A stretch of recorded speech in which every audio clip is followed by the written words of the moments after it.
Hey, what is up guys, I'm Exteria, and in this video we're going to be talking about one of the most powerful reroll comps in the current meta, which is Gray's reroll. There's a lot of mechanics you need to learn in order to play this comp, but once you overcome them, you'll be getting first in every game once you master this comp. The conditions to play this comp is you need a sword or belt because you need Sterak's Gauge, which is actually a really broken item in the current meta, and is also a core item for Graves. So this means that if you don't have Sterak's on Graves, he is not going to perform well at all. So if you're wondering why you can't win games on Graves, it's probably because you're prioritizing Bloodthirster when you should be prioritizing Sterak's Gauge. Also, you should always have an Alistair on the board, so you can always activate Golden Ox if you need to. But speaking of having it active, if you don't have Graves or if you don't have it active at all, don't worry about it, you can always get him later. Mainly due because of the strat. The strat here is we always want to take an econ augment stage 2 or 3, meaning our first or second augment should always be econ because it allows you to stack your golden ox procs and it also allows you to 3-star graze. If you don't have an econ augment, then it's going to be very hard to play this comp. Also, always try to take artifact augments because if you can get an artifact on the board such as Trench Cloak or Titanic Hydra, Graves will just literally one-shot everything with these items. The main strat for this comp is you should just never level up and lose streak the first 5 rounds. So you can have max econ, which would allow you to reroll for Graves 3 easier, and on top of that, there's a specific rhythm that you kind of have to play for Golden Ox to gain the max amount of stacks you can get per round. Unless you have Graves early game with a Sterak somehow on him, then you can just win streak instead. And these two playstyles I will explain later in this video. But the number one rule is always stack Golden Ox after stage 3, or if you're win streaking, you can do it a little bit earlier. But for the most part, it's always after stage 3. The items you want to build around Graves is Sterak's Gauge, which is his core, meaning that if you don't have this item on him, he cannot function as a unit, and he will just die immediately. Honestly, lifesteal is kind of fake. The concept of building Graves is always build Sterak's no matter what, and then second item is QSS, then third could be any of the healing items like Hodge or Bloodthirster. If not, take one of the artifact items. If you have 2 artifacts, they just take away QSS. It's always Sterak's plus whatever with QSS, if not 2 artifacts. Basically about it. Your main tank is going to be J4, and you can build them like just straight damage if you want to, like BT, Sterak's, and Titans, or you just play any of the tank items like debuffs such as Sunfire for anti-heal on the board, or if you want to armor break, Sunder is really good with that. Or if you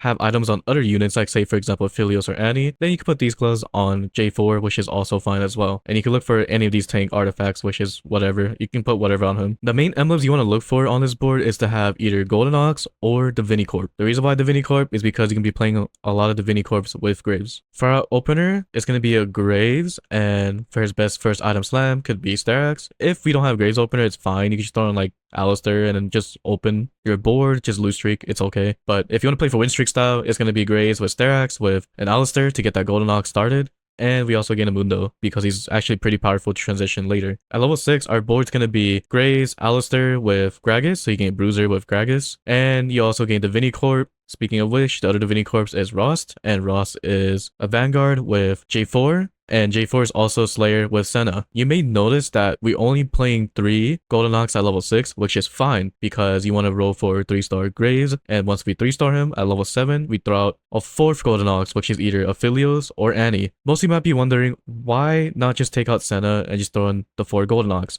And the reason for that is you want the Senna on the board because level 2 Senna, in all honesty, is way better than level 1 Aphleios.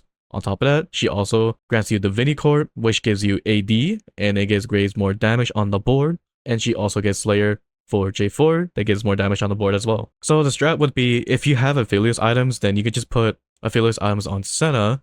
Unless you have AP items, then you can also put AP items on Senna until you're level 7 to just throw it on Annie. So that's the reason why you pick Aphelios or Annie. It just depends on your leftover items. Then once you hit level 8, then you throw in the Executioner unit, which is Vex at level 8. Executioner is not too important at level 6 or 7 for Graves, mainly due because Golden Ox damage is actually pretty insane. So just throwing out the Vex at level 8 will improve Graves damage even more, and on top of that, you gain more stats with the other Divinity Corp units that you have on the board. So this allows you to play 4 Divinity Corp. And then once you hit level 9, your board will be a little different. So you're going to be switching out the Alistair for Viego because it's a better unit. And then since you don't have Bruiser anymore, then you take out Gragas for Renekton. And for your level 9 unit, it's going to be a Garen. So if you don't have these two, it's fine. You can just keep Alistair and Gragas until you find a Viego and Renekton. But at level 9 should always be a Garen because the Garen mod you want is Slayer for Graves, which I'm going to put a note here, which I forgot to put. But in the video, you're not going to see it. But basically, yeah, just have the Slayer modifier, put it on Graves. If not, you can put Golden Ox modifier on Vex, which is fine. If you have Golden Ox emblem, then you can play without the Garen and just throw in the Annie for 6 Golden Ox and put the emblem on Vex. If you are level 8, the board would be just to have Alistair over the Viego and Renekton. And that means you just take out Gragas for the default board. Now, you may notice about the Golden Ox stacks here.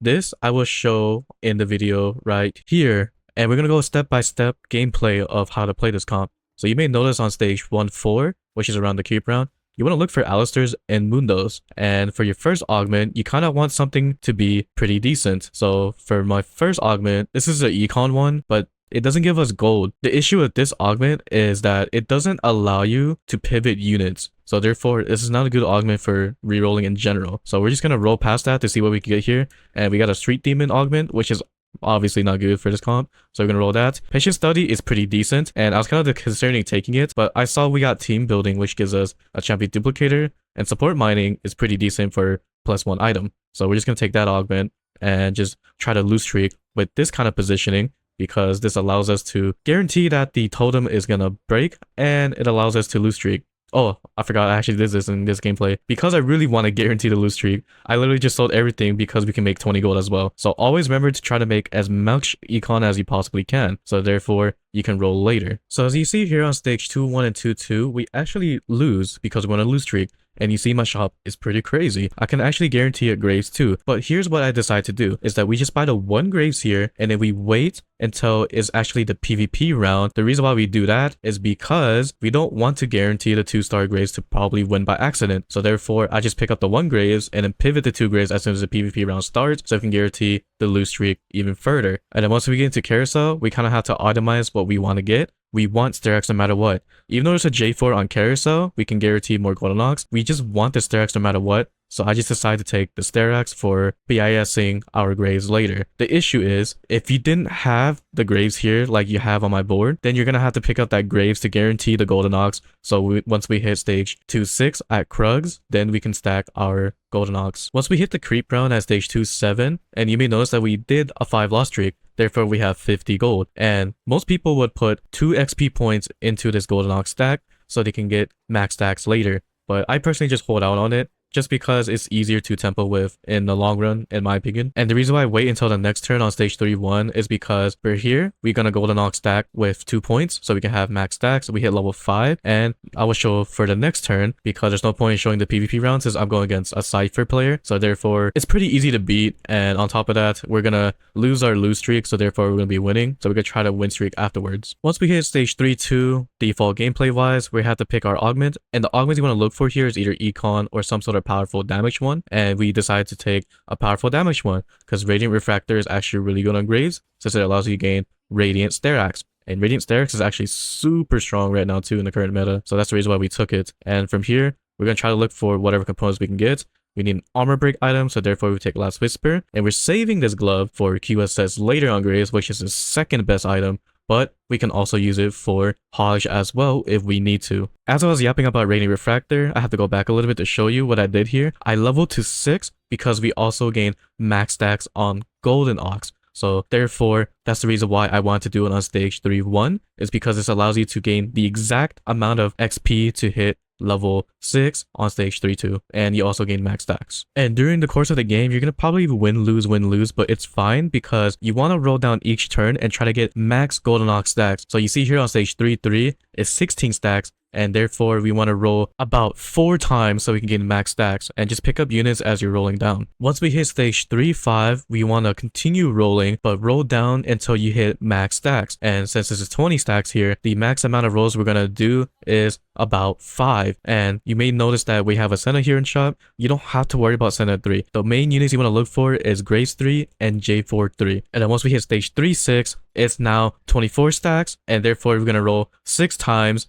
trying to look for our Graves, our upgrades like Alistair 2 here, and we're trying to look for J4 and other units. And then once you hit stage 3-7, do not roll. You may notice that I have 49 gold, and therefore if I roll now, the next turn I cannot roll because I don't have enough gold to roll for. So therefore, on creep round, just save. And now we hit stage 4-1, and because we saved from creep round, we have 66 gold. This means a lot because as we're rolling down for 28 stacks, we're going to be down to at least 40 gold instead of being down 30 gold. So this allows us to roll a lot more later next turn. And now we're on stage 4-2, where generally you got to pick up your second augment. And Noble Sacrifice is pretty good and general as a meta augment, but I decided to take Mentorship because it's actually really powerful on Graves because it gives him a lot of HP and it gives him a lot of attack speed. And therefore, from here on, most of the time in stage 4-2, you want to roll until most of the time you find Graves 3 here. If you don't, do it next turn. But this turn, I decided to get Graves 3 here with Champion Duplicators. I kind of decided that I kind of wanted to actually roll for Graves 3 instead of using Duplicators for it. But I just put points into XP, which you saw it went from 28 stacks to 32 stacks because I put points into XP. And then I just used my duplicators for Graves 3 because I was actually thinking about maybe using duplicators for J4 3 instead, but this is fine as well to do. And once you hit Graves 3, you want to use the rest of your gold leveling to 8. So from here on out, I keep putting my gold into XP. So after we come back from Carousel, next turn is 36 stacks and we have 53 gold. Therefore, we want to level here and we want to max stacks our Golden Ox stack. So when I hit level 7, it's still 16 stacks. So therefore, we have to tank our gold here so we can get the max 36 stacks. And therefore, this leaves us with 20 gold. And this is fine to do. And you're going to have to do it like this. You will gain more gold over time because you're playing Golden Ox. The more kills you get, the more gold you potentially can gain back. So don't be worried about your econ too much once it hits stage like past 4 or 5. Just worry about getting as much stacks as you can. Also, once you hit level 7, you kind of want to play 4 Golden Ox. But the problem was I didn't have a 4th Golden Ox. I couldn't find it. So therefore, I just threw out Vex for the Executioner. Just play what you have that you can play on the board. Now we finally hit stage 5-1 where you generally want to hit around level 8. I actually high rolled an Annie from getting it from creep drop. So therefore I hit level 8 here throughout my 4th Golden Ox when I should have done it at level 7. And from here you can roll down to make your board a little bit stronger. But I decided to put the rest of my points that I need to get 40 stacks on Golden Ox into XP instead of rolls. Because I know that in order for me to at least get top 2 or maybe win this game, I need to hit fast 9. So therefore, I decided to play around this Annie since we have a lot of tiers. And most of the time, Aphleios would be better here. But because I have like some tiers to make AP items, and I decided to make more AP items here, I decided to just play Annie instead. So the idea is, if you have a lot of AP items, just play Annie. If you have a lot of AD items, like I have on Senna, play Aphleios instead. After 2 turns later, we saved up to 80 gold, and we want to put a lot of our gold into the Golden Ox stacks. So I decided to probably hit around level 9, and what ended up happening was I cannot hit level 9 this turn yet, but I tank a lot of econ just to gain the max stacks on Golden Ox. So you see here on my XP bar, after I pick up this item here, which I don't know why it takes so long to take. Hurry up and take this item already. Alright, you see my XP bar is 68 out of 76, so therefore we're still level 8. But the bright side is we maxed out our Golden Ox stacks. And then now we finally hit next turn where we hit finally level 9. And then we want to tank all of our gold from rolling, picking up units that we need, and to max out the stacks on the Golden Ox proc. And for those of you that didn't know, which I probably should have explained this at the beginning before we talked about all this, every time you roll, it counts as 4 points. And every time you put XP in, it counts as 4 points. But what is the difference between the two? When you re-roll, it counts 2 gold as 4 points compared to XP is 4 gold for 4 points. So when you re-roll, you gain a lot more stacks easier with less gold as well. Golden Ox essentially is if you spend money, you gain 4 points every time you spend money. So therefore, if you have different augments to make stuff cheaper, like making your XP cost cheaper or making your rerolls cheaper, then therefore, yes, it would work that way as well. And you may notice here on this gameplay that I'm probably going to get a second just due to because I didn't know how to play the max cap version of Golden Ox. Now the important part of playing Graves is his positioning. And the reason why you want to position like this on the left or right side, essentially the concept is you want to put 3 units on the side of whatever Graves side is at. So this allows him to get to the backline easier. As you see from this clip here, we put Graves on the right side and he targets his Mordekaiser, kills it, and it kills this unit, then gets to the backline immediately, just killing the carries. So this is why it's actually really important to block Graves in the front because this allows him to get to the back line. So when you position Graves like this on the left or right side, this allows him to get to the back line after he kills the 2 side units. And most of the time people put their main tanks in the middle, so this allows you to eliminate the weak tanks and just jump the backline really easily. When you hit level 9, this is actually pretty important. I wish I actually knew from the gameplay video about this max cap version because I didn't know until later. But this max cap version allows you to swap places very easily because of the units you have on the board. If you have Viego over the Alistair, you gain a +1 unit, which is a golem. So this allows you to, if the enemy that you're going to be fighting against is on the left side, then you can just position Graves here. But then what happens if they've swapped last second? Well, if you don't have enough front line, then you have to move J4, Viego, and Garen on the right side as well, and then move Graves on the right side. But by then, the enemy will see that, and then they'll swap their carry on the other side. But this board allows you to put Graves anywhere, because you have a lot of front line and pretty good value units. If the enemy is positioned against you, then you can just swap Graves on this side, or you can just swap Graves on this side. So this is actually very good board to have at level 9. Onto the augments, the ones you want to auto click, meaning if you see it, just take it. Portable Forge is probably like the best augment for this board because you need to have either Titanic Hydra or Trench Cloak to be super powerful on Graves. So therefore, any sort of artifact augment is really good on Graves. Golden Fleece is actually a really good augment for Graves because the more golden ox you have on the board, the more gold you gain over time. And it also maxes out your max income to 7. So you can have 70 gold to gain +7 interest. Another good econ augment you can get is Raining Gold, or another one as well is Gold for Dummies. And the thing about Gold for Dummies is you have to put the dummy in the back line so it can last long enough for you to gain as much gold as you can. And the best combat augment for Graves is Healing Orb, because after he gains a kill, he gains a burst of healing back. The thing to know with the econ augments is just pick one. There's no need to have double econ on Graves board because you're not going to be strong enough if you have all econ augments. The other augments you can take on the side would be like Golden Ox Crest. It's actually pretty good because, you know, you can play 6 Golden Ox potentially. Other than that, you can look for like components such as Big Grab Bag or Component Buffet so you can BIS Graves easier. And the other best combat augments you can pick is Health is Wealth because it gives you lifesteal and you also gain +10 gold after you cash it out. Overheal is really good for Graves as well because the third hit will do a lot of damage and he'll gain a lot of health back as well. Spirit Link is just a pretty good meta augment overall because he heals your board, because he heals your entire board, so this helps a lot for just a combat augment overall. Mentorship, like I showed in the gameplay video, it's pretty good because you gain a lot of HP and you gain some attack speed on Graves. And honestly, the best one I would say is Last Stand because it makes your whole board tankier and it gives everyone lifesteal. This is actually really good because it gains J4 more lifesteal and it'll give Aphleios or Annie more lifesteal as well once this